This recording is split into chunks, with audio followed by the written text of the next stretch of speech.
नदी किनार में बोले कोयलिया पनिया बेल की डोर तीतिर हाउले हाउले बोल। नदी किनार में बोले कोयलिया पनिया बेल की डोर तीतिर हाउले हाउले बोल। भौजी अपन बहन बेच है कोई नहीं लहै मोल तीतिर हाउले हाउले बोल। साली के चीज जाना मोल तीतिर हाउले हाउले बोल। साली के चीज जाना मोल तीतिर हाउले हाउले बोल।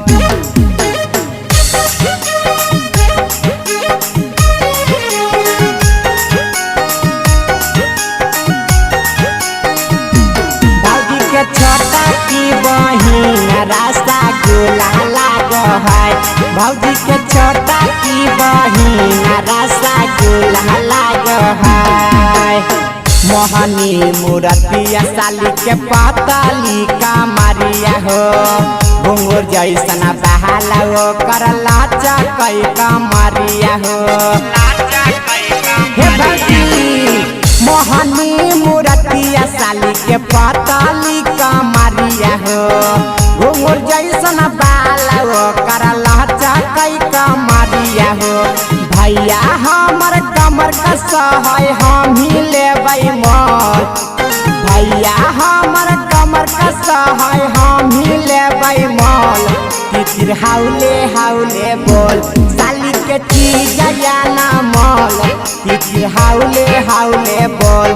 साली के चीज जाना मोल तीतिर हाउले हाउले बोल।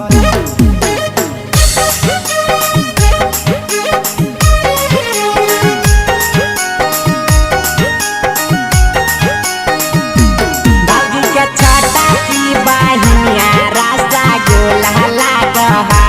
भौजी के छोटा की बहिनिया रास्ता गुला लाग है।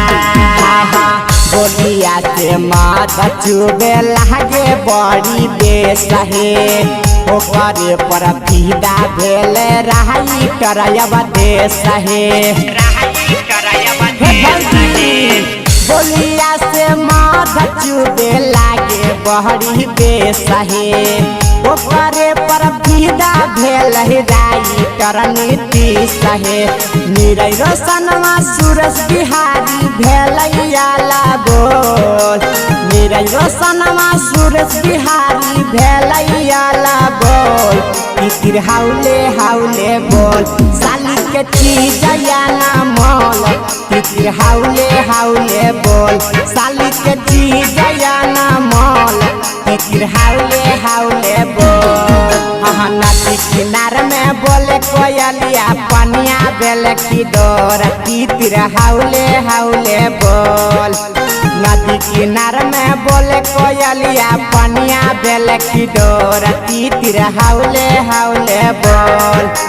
भौजी अपन बहन बेच है कोई नहीं लहै मोल तीतिर हाउले हाउले बोल। साली के चीज जाना मोल तीतिर हाउले हाउले बोल। साली के चीज जाना मोल तीतिर हाउले हाउले बोल।